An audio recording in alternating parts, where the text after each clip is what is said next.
오늘 여의도 사사건건은 신경민 전 더불어민주당 의원, 김영우 전 국민의힘 의원과 함께하겠습니다. 두 분 안녕하세요. 네, 안녕하세요. 다이나믹합니다, 국민의힘.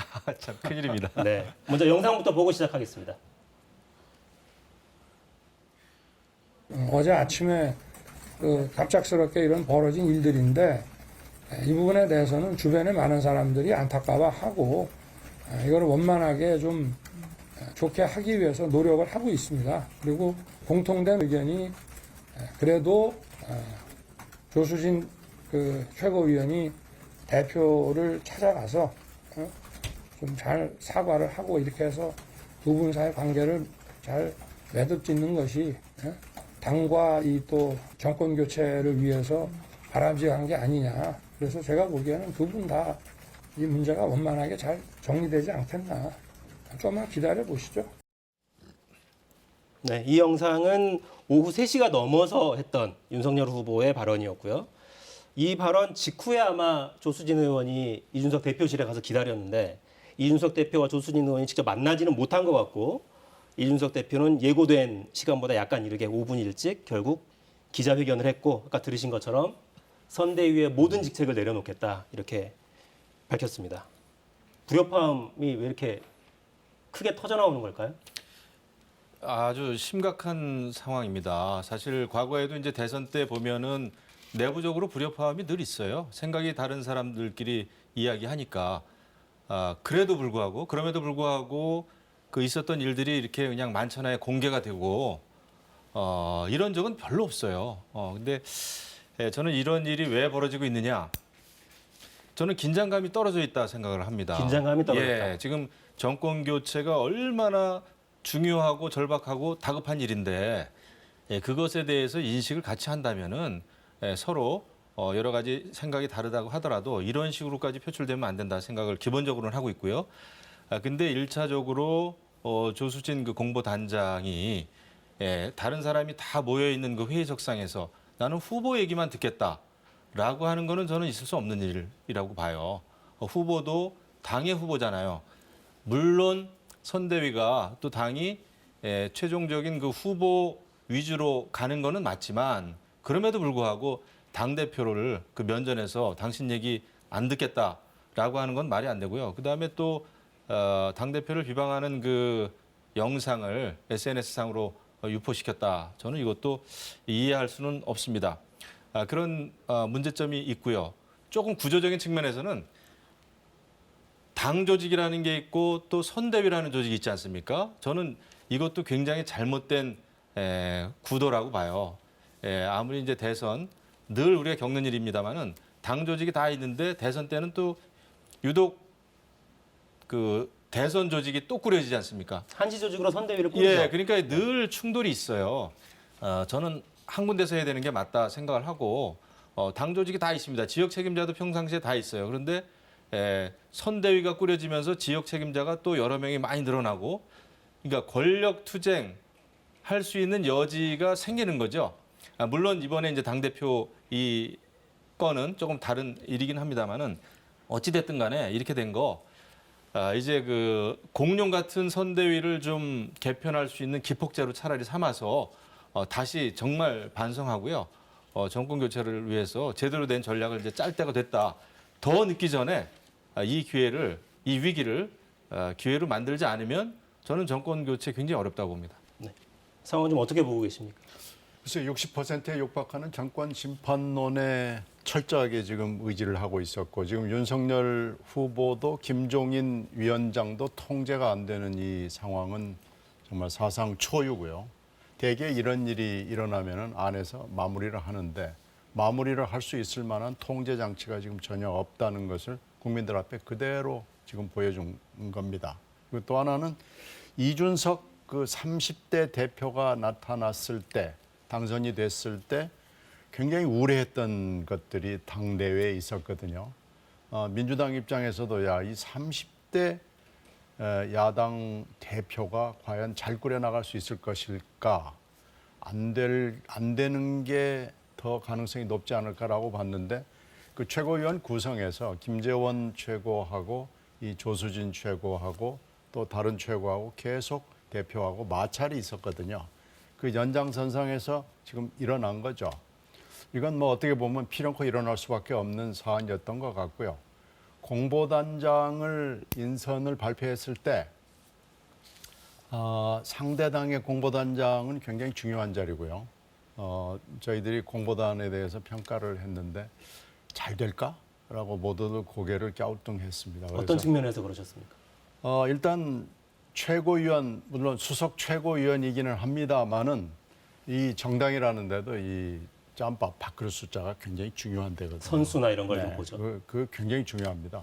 그런데 초선 그것도 비례대표가 공보단장을 하고 그 밑에 쭉 지금 선수가 높은 의원들이 배치가 돼 있고요. 이게 공보단이라는 게 후보 다음으로는 공보단의 그 전쟁이 굉장히 중요합니다. 근데 이 공보단을 이끌 수 있을까?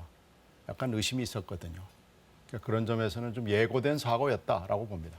예고된 사고였다. 김종인 위원장 오늘 발언은 또 이렇게 했더군요.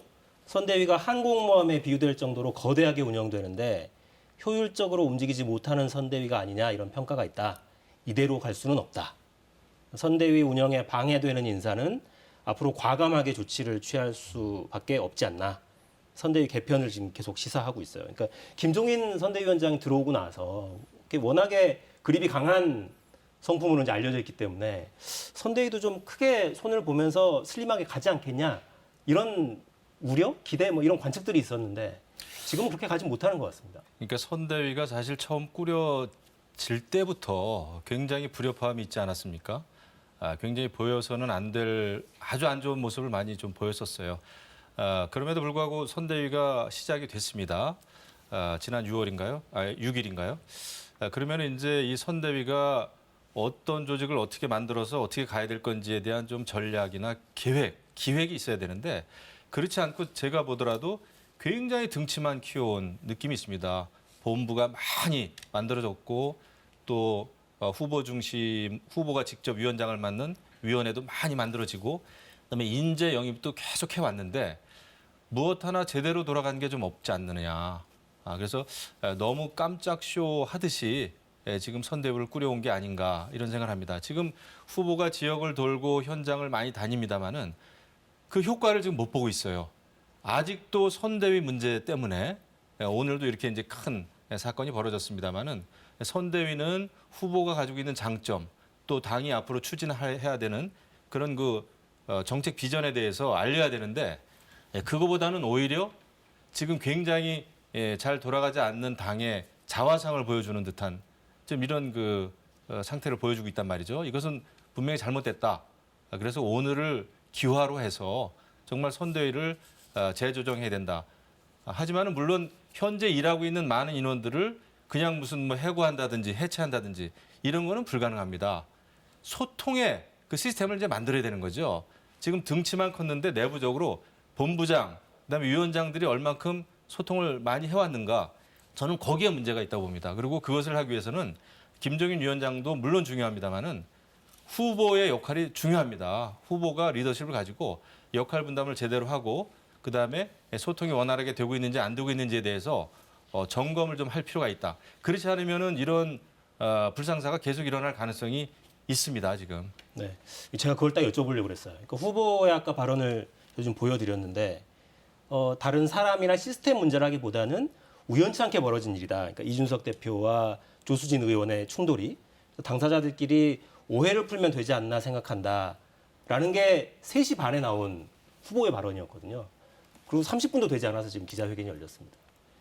후보의 정치력이랄까 이런 부분이 다시 한번 좀 시험대에 올랐다. 이런 기사들이 쏟아질 수밖에 없는 상황인 건 분명한 것 같아요. 지금 이 사안만 놓고 봐도 후보의 인식과 지금 우리가 접하고 있는 실상과 너무 차이가 있고요.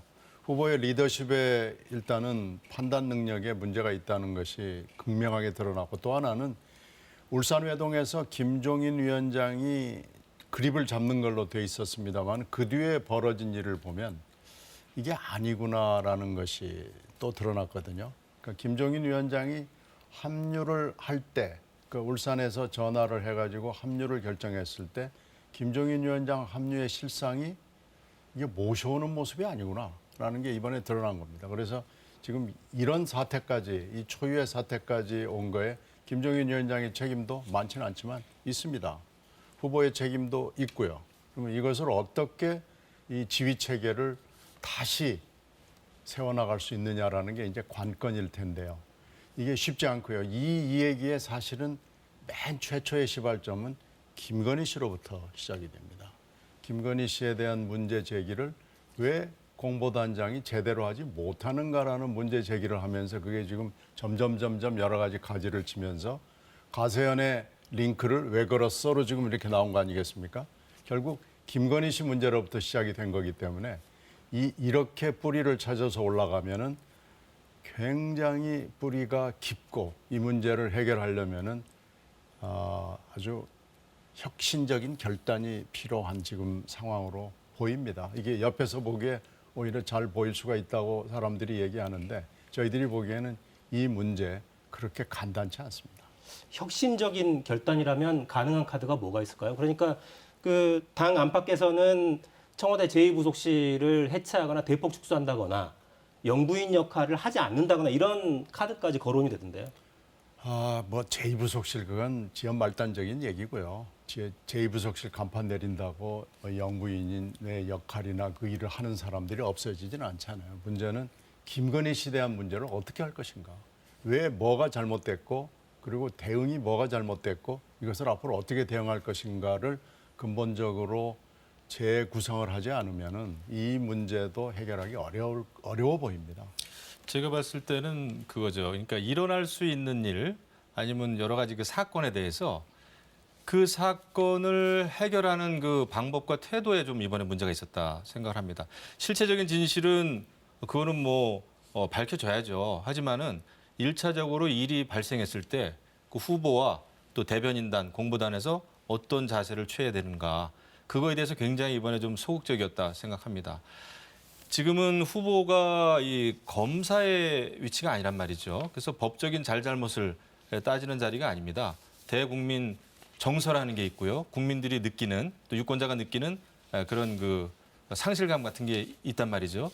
이런 일이 발생했을 때는 즉각적으로 사죄 사과하고 그다음에 이것에 대해서는 법 앞에 만이 평등하다라는 원칙 가지고 공정한 사회를 만들기 위해서 대통령 된다는 거 아닙니까? 그러면은 이 사건을 그 바라보는 그 태도 이런 것을 조금 더 분명히 했었어야 된다. 그런데 하루 이틀 지나면서 결국은 이제 조수진 최고 공보단장하고 지금 당대표하고 이견이 벌어진 거 아닙니까? 그래서 저는 그런 간극이 있었다고 보고요. 앞으로도 3월 9일 대선까지 앞으로 또 무슨 일이 또 있을지 모릅니다. 그러면 그 일이 있을 때마다 이렇게 엇박자가 나면 안 된다. 그 사건에 대해서 어떤 태도를 가지고 대국민 사과를 해야 되나. 그다음에 어떤 절차를 밟아야 되나. 이거에 대해서 즉각적으로 자세를 취해야죠. 이렇게 소극적으로 하고 이렇게 긴장감이 떨어져서는 안 된다 생각합니다. 그러니까 정당과 국회가 민생을 돌보고 국민들을 걱정해야 되는데 항상 국민들이 당과 국회를 걱정하고 정치는 왜 저럴까 생각하게 만드는 오늘도 많은 분들이 실망을 하셨을 것 같긴 합니다. 오늘 상황은. 11월 5일에 대선 후보가 선출이 됐죠. 그리고 지금 거의 2달이 다 돼가는데 정책 공약은 사실 별로 기억이 안 나고 윤핵관, 선대위, 김종인, 김건희 하다가 오늘은 당대표가 선대위 직책을 내려놨어요. 네. 이 사안도 있었죠. 신지혜 씨 영입. 이 문제는 어떻게 보십니까? 그러니까 당에서 그동안 보여왔던 정책적인 방향 이 부분과는 배치되는 건 좀 분명해 보이고 좌우 모두가 놀랐던 것 같아요 어젠. 저는 인재 영입이라고 하는 그 지금 이루어지고 있는 절차에 대해서 사실은 저는 이렇게 썩 탐탁하게 생각하지 않습니다. 신지혜 대표가 나는 윤석열 후보를 지지합니다. 라는 자세를 취할 수는 있어요. 그리고 모든 뒷감당은 본인이 하는 게 맞습니다. 여러 가지 비평, 비난, 평가 이거에 대해서는 본인이 하는 게 맞아요. 근데 지금은 선대위 조직이 특정 인물을 영입을 한단 말이죠. 그렇게 되면은 그 뒷감당을 선대위에 속한 대변인들, 공보단, 많은 또 홍보위원들이 함께 책임을 져야 되는 후보도 책임을 져야 되는 상황이 벌어집니다. 저는 굉장히 불합리하다고 봐요. 그래서 선대위가 어떤 인물을 그냥 그 운동선수 영입하듯이 말이죠. 영입하는 거는 저는 그렇게 영입을 한다고 얼마나 많은 중도층이라든지 외연 확장이 될까 저는 좀 의구심이 있습니다. 오히려 윤석열 후보에 대해서 이러이러한 것은 내가 뜻을 같이 할 수 있다. 나는 윤석열 후보를 이런 점에서 지지합니다. 그런 식의 그 지지 발언이 나는 오히려 바람직하다 생각을 합니다. 이렇게 깜짝 쇼 하듯이 하는 인재 영입은 앞으로도 그렇고요. 계속 문제가 생길 겁니다. 그러니까 선대위는 아니고 선대위와 별도로 있는 후보자 직속의 새시대 준비위원회 이 소속이긴 하지만 당의 부담이 된다. 그럼요. 네, 미국 같은 데서도 뭐 유명한 그 연예인들 또 뭐 스포츠 스타들 많은 분들이 특정 후보를 지지 선언을 합니다. 지지를 합니다. 하지만 그렇다고 해서 무슨 선거 조직에 들어와서 일하고 이런 건 없어요. 이게 굉장히 우리나라의 좀 희한한 형태다 생각합니다. 신재 씨 문제는 뭐 저도 뭐 대충 의견에 동감합니다. 신재 씨가 들어왔다고 그래서 이대녀가 뭐 확 몰려오고 이렇게 되지는 않을 거고요. 오히려 이준석 대표가 오늘 결행을 한 거에 상당 부분은 아닐지 모르지만 신재 씨 영입 부분도 영향을 미쳤을 걸로 봐요. 이준석 씨 입장에서는 지금까지 계속해서 각을 세워왔던 굉장히 오랫동안 토론을 통해서 여러 가지 이슈 투쟁을 통해서 각을 세워왔던 사람을 딱 일단 데리고 들어온 거 아니겠어요. 물론 당이 아니고 뭐 새시대위원회라는 외곽 조직입니다라고 하지만 국민들은 그렇게 받아들이지 않고 이준석 대표도 그렇게 받아들일 수가 없거든요. 그런 점에서 봤을 때는 오히려 김관영 의원이나 최이배 의원 민주당으로 입당을 하고 지지 선언을 한 거죠. 그분들에 대한 반대적인 조치이긴 합니다만은 김관영 최이배 의원이 훨씬 더 임팩트가 크지 않았나라고 생각하고요. 김관영 최이배 의원은 물론 이영호 의원이 국민의힘 쪽으로 가면서 또 충격을 줬죠. 그래서 하나씩 주고받았는데 전체적인 충격파의 그 크기로 봤을 때는 김관영 최이배 의원의 영입이 더 좋았던 거 아닌가 그렇게 판단합니다. 일단 일이 안 좋은 일은 안 벌어지는 게 최고인데 일단 벌어진 다음엔 어떻게 수습해 가는지 어떤 태도와 말을 보여주는지 이게 또 국민한테 영향을 미칠 테니까 돌아가는 상황은 좀 지켜보도록 하겠습니다. 자, 민주당 이야기도 좀 할까요? 이재명 대선 후보는 정의란 무엇인가라는 유명한 책 있죠. 그 책 쓴 마이클 샌델 하버드 교수와 공정과 정의를 주제로 화상대담을 했습니다. 영상 준비되어 있습니다. 정치 현실에서 유력 이제 정치인들이 그 얘기를 하는 거죠. 할당제를 없애야 된다. 오로지 하나의 기준만으로 최종적인 각자의 능력이 평가받을 수 있게 해야 된다라고 하는데 그 점에 대해서 저는 매우 좀 위험한 생각이다라는 생각을 일단 합니다. 이 점에 대한 혹시 교수님의 의견을 한번 여쭙고 싶고요. Credentialed elites who won admission to prestigious universities. 예를 들어 명성 있는 대학교에 입학한 Less fortunate than themselves. 학벌이 좋은 엘리트 계층들은 이 사회에서 성공하지 못한 자들에게 이렇게 말합니다. 내가 노력해서 입학했고 성공했다. Attitude which I think 이러한 태도는 attributed, and here I'm speaking of the experience I know best in the United States, but I think this 제가 contributed 생각하기에는 to the populist backlash against 미국의 현재 정치 many 상황에서 working people who feel that the 포퓰리즘이 유행하게 된 원인입니다. especially if they lack 네, 현장에서 동시통역이 제공된 모양인데 동시통역의 목소리가 좀 입혀져 있네요. 네, 이해하는데 조금 어려움이 있으셨을 것 같은데 좀 양해를 부탁드리겠습니다. 그 이번 대선의 키워드 중에 하나가 지금 공정, 이 부분도 키워드인데 오늘 이재명 후보와 샌델 교수는 공정하다는 게 착각일지도 모른다. 능력주의가 함정이 있을지도 모른다. 이런 쪽에 좀 이야기를 하고 있는 것 같아요. 이 부분 좀 어떻게 받아들이십니까? 저는 그 오늘날 사회가 여러 가지 불공정한 측면이 있고 공정의 가치가 훼손된 측면이 있죠. 특히 이제 사실 문재인 정부 들어와서 그런 게 많이 좀 심화됐다. 감히 제가 말씀을 드립니다만은 그렇다고 해서 저 뉴스를 보면은요. 이재명 후보의 경우에 대학 입학을 추첨제로 하자 이랬더니 또 샌들 교수가 그 좋은 생각이다 이렇게 맞장구를 치는 그런 부분도 있었습니다. 저는 이거는 아니라고 봅니다.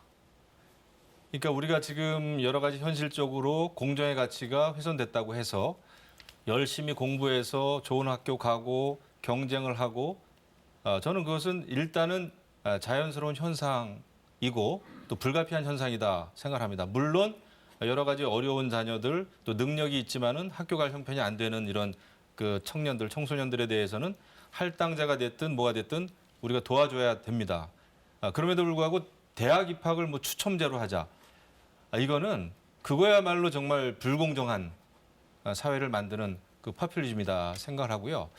마이클 샌들 교수 워낙 유명한 철학자입니다만은 여러 가지 이게 극단적으로 파퓰리즘으로 가는데 이게 오히려 그 상승작용을 하는 그런 게 아닌가 생각을 합니다. 그래서 좀 걱정이 좀 돼요. 네. 대학 입학 추첨제는 샌델 교수 저서에도 아마 상당 부분이 할애가 돼 있는 내용이어서 비슷한 주제로 좀 이야기를 했던 것 같습니다. 샌달 교수는 정의란 무엇인가로도 물론 유명한 아이돌급의 철학자죠. 그런데 사실 최근에 나온 번역이 된 책은 공정하고 경쟁이 하면은 괜찮다는 데 대한 착각에 대해서 굉장히 신랄하게 비판을 하고 있거든요. 그런 점에서 미국의 제도하고 우리 제도하고는 너무 차이가 나고요. 샌들 교수 얘기를 그대로 받아들이는 건 뭐 가능하지도 않고 그건 저는 별 의미 없다고 봅니다. 그런데 이런 행사는 특히 언어의 장벽이 있는 이런 행사는 그냥 행사예요. 크게 의미를 부여하지 않았으면 좋겠습니다. 알겠습니다. 솔직하게 말씀하시는데 동시통역하고 그러니까 저희가 알아듣기 더 헷갈리네요. 네. 네.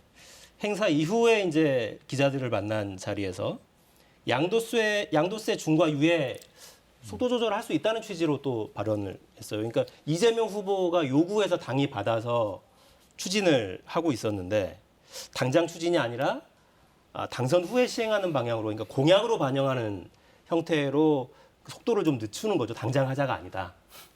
저는 뭐 당장 하지 않고 당선이 되면 하겠다라는 주장은 오히려 제가 그런 자세라면 저는 동의를 합니다. 오히려 당선되고 나서 하겠다. 그거는 응당 그래야 되는 거 아닙니까? 대통령이 되면. 그런데 더 이해할 수 없는 것은 여러 가지 세제 개편과 관련해서 이재명 후보가 어떤 안을 내면은 당정이라는 회의를 해요. 당정 회의를 해가지고 지금 진행되고 있는 여러 가지 그 세제를 막 개편할 그런 안을 막 내놓습니다. 지금 민주당은. 저는 그것은 굉장히 잘못된 거다. 그거는 누가 봐도 관건 선거죠. 그러니까 후보가 지금 현재 문재인 정부입니다. 그런데 아무리 민주당의 대통령 후보가 됐지만 여러 가지 세제 문제를 선거를 바로 코앞에 두고 여러 가지 그 세제 혜택을 국민께 드리는 이런 안을 갖다가 현실 그 입법화한다. 이런 것은 정말 그 해서는 안 될 관건 선거라고 보고요. 그것은 저는 분명히 문제가 될 수 있다 생각합니다. 차라리 이재명 후보가 주장하는 여러 가지 정책 공약 그것은 당선되고 하십시오. 그 전에 문재인 정부가 지금 하는 여러 가지 세제 개편을 한다든지 이것은 누가 봐도 포퓰리즘이에요. 제가 요건 하나 확인하고 싶은데 보유세 부담을 낮추자거나 이런 주장들은 사실 야당이 해왔던 주장이긴 하거든요. 근데 내용은 맞지만 시점 때문에 문제라고 보시는 겁니다. 시점도 문제고 이재명 후보 본인도 이전에 여러 가지 뭐 세제에 대해서 해왔던 얘기하고는 너무나 180도가 달라요. 이것은 굉장히 저는 위험한 접근이다 생각하는 겁니다.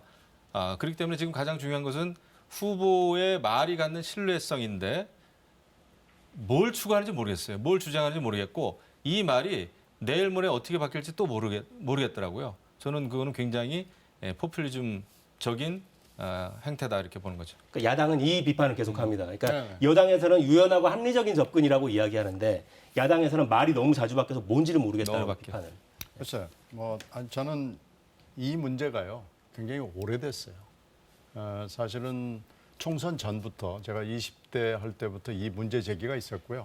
보유세, 거래세 그리고 취득세까지 포함해서 여러 가지를 검토를 해야 된다라고 그랬는데 당이나 청와대가 그 사이에 들은 채를 안 했습니다. 근데 지금 대선 국면에서 갑자기 하는 건 김 의원의 얘기에 전적으로 동의합니다. 이건 좀 침착하게 봐야 되고요. 특히 1가구 1주택 장기 보유자에 대한 문제는 꾸준히 문제 제기를 했습니다. 그리고 장기 보유자인데 갑자기 어쩔 수 없는 부득이한 사정으로 1가구 1주택이 깨진 경우가 꽤 있거든요. 이런 경우를 그럼 어떻게 말하자면 특례를 인정할 것이냐라는 문제까지 포함해서 1주택 1가구 장기 보유자는 이건 청년 정책이기도 합니다. 그래서 서양의 경우에 보면 1주택 1가구 장기 보유자에 대해서는 거래세도 없습니다. 보유세도 매우 낮고요. 그러니까 하나는 생필품으로 인정해 주는 거죠.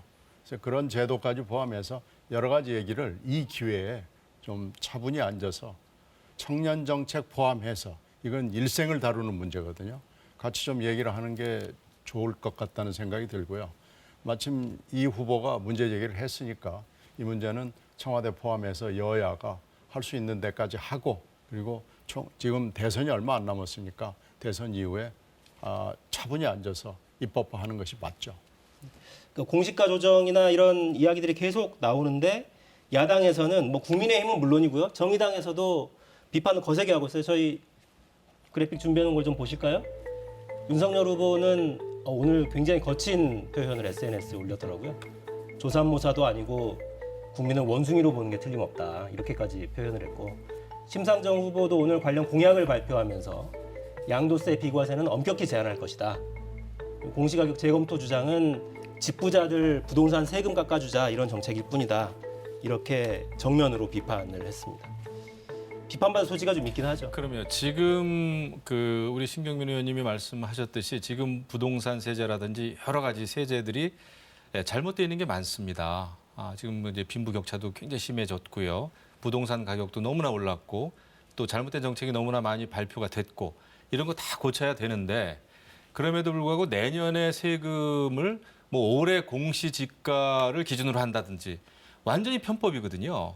이런 정책을 대선 코앞에 두고 발표를 하면 안 된다. 그래서 잘못된 것은 고치되 그것은 평상시에 해야지 대선 앞두고 하는 거는 완전히 또 당정회의까지 해가면서 말이죠. 공무원들하고 당하고 그거는 관권 선거예요.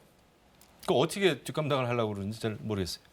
관권 선거다라고까지 지금 규정을 하고 계십니다. 아니 뭐 잘 해보겠다는 거니까요. 저는 문제 제기는 충분히 됐다고 보고요.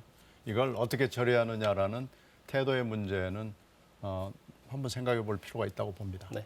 이 문제와 관련해서는 여야 대선 후보들이 정책을 내놓고 토론하는 모습도 좀 봤으면 좋겠어요. 네, 그건 뭐 굉장히 중요한 얘기고요. 이건 언젠가는 바뀌어야 됩니다.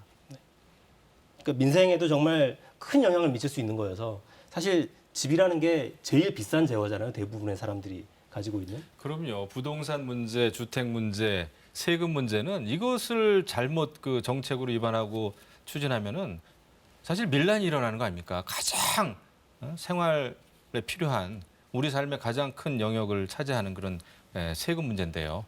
신중해야죠. 네. 분란 이야기하다가 갑자기 너무 어려운 정책으로 가서 좀 어지럽긴 하네요. 네, 후보들 민생 행보도 계속 하고 있는데요. 저 영상 준비되어 있습니다.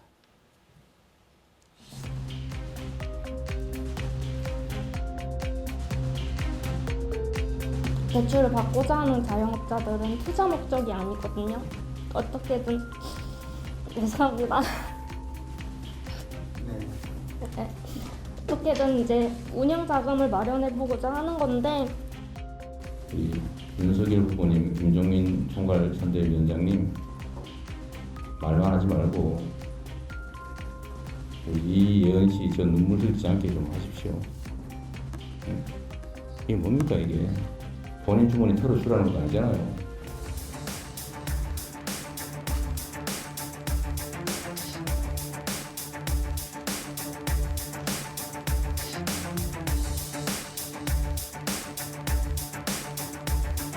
임산부가 코로나 확진자였는데 병원에서 출산을 하지 못하고 결국은 노상의 구급차 안에서 출산을 했습니다.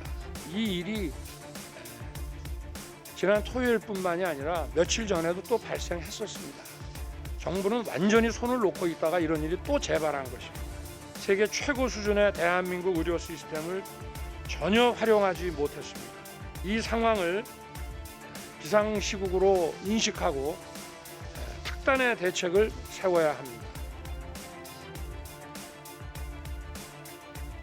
원고에 없는 질문입니다만 제가 이 질문은 좀 드려보고 싶어지네요. 저 눈물 흘리는 자영업자 분을 보니까 그러니까 한동안 뭐 손실보상을 두텁게 하자 이 원칙에 대해서는 여야 가리지 않고 똑같이 이야기를 해왔고 50조 지원, 100조 지원, 뭐 추경 편성 이야기를 계속하다가 지금 추경 편성을 논의할 수도 있다는 취지로 저는 김종인 위원장이 이야기한 걸로 이해했는데 여야 협상이 될 줄 알았더니 안 하는 건지 못 하는 건지 갑자기 조용해졌어요.